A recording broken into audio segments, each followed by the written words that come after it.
Hi, this is Greg. Look for my book, The Agile Brand, on Amazon or on my website at theagile.world. Welcome back to the Agile World podcast. In the last few episodes, I've talked about a few different aspects that make up a brand.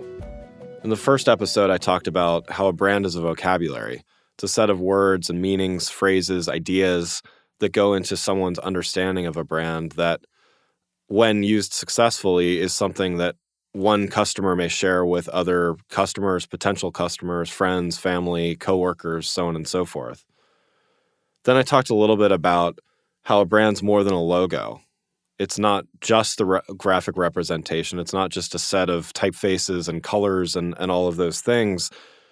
It's really a full set of meanings that are attached to what a brand can really do for a consumer.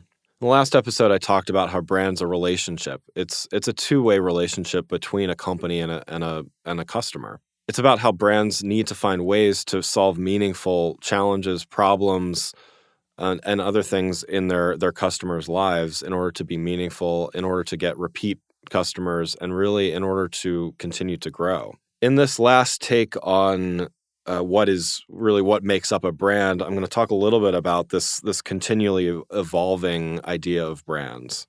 I'll talk a little bit more about the evolution of brands in a few episodes, but to close this idea of what is branding, I wanted to talk a little bit about how the relationship is evolving.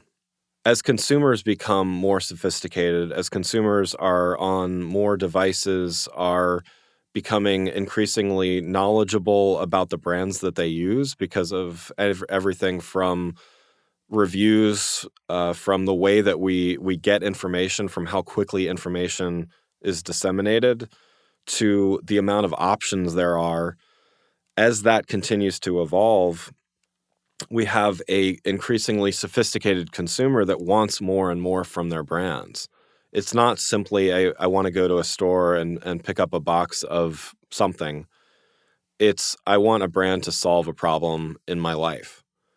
And while that may sound like a lofty expectation, the challenge really is for brands to do that because there are options. There are so many options available to consumers to customize things, to get something that is very specialized to their exact needs, that brands have to keep up.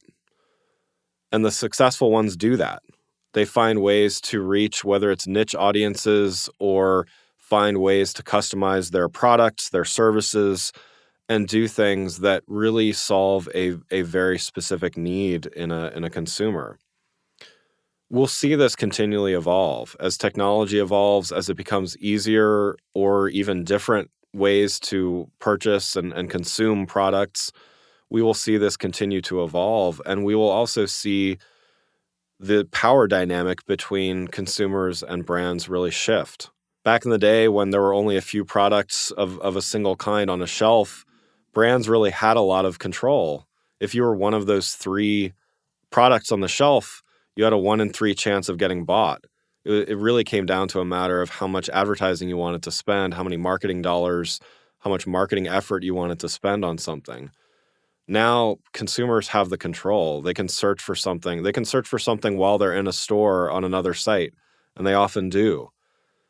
They can look at online review sites and read reviews from people that they don't even necessarily know, and probably don't know, but read reviews, do all types of research before they buy your product. This means that brands need to evolve to mean more than just a name, even and encompass more than just an idea. They need to really talk about how they're going to solve the problem that you have, how they're going to be there in the long term for you.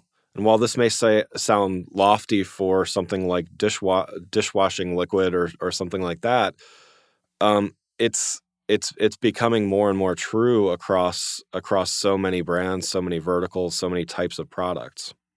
This means that brands need to evolve beyond simply representing what product or service they offer. It means they need to offer advice. It means they need to offer ideas of how to use their product or service after it's purchased. It's not just customer service or technical support if something goes wrong. It's really being there and being present when someone needs something. This is what I mean when I say being able to help with challenges. A product sale is really only the beginning. So I think one of the challenges that brands are going to have in that dynamic is when you give the tools to your customers to really create whatever they want.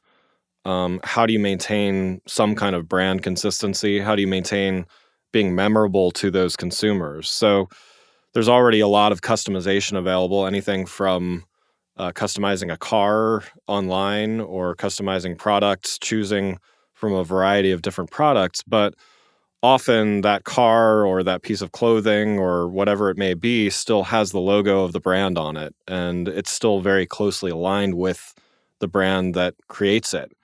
But what happens when you give a customer essentially unlimited choice in how they create something, what they create? You're basically giving them a template with which to do what they want.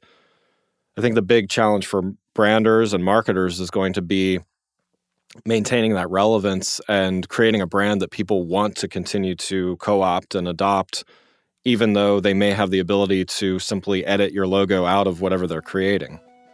In the next episode of the podcast, I'm going to talk about differentiation. Thanks for listening, and I'll see you next week. If you enjoyed this episode and found it helpful, please rate the show on iTunes or contact me through my website at theagile.world. You can find my books, The Agile Brand and The Agile Web, on Amazon and on my website at theagile.world.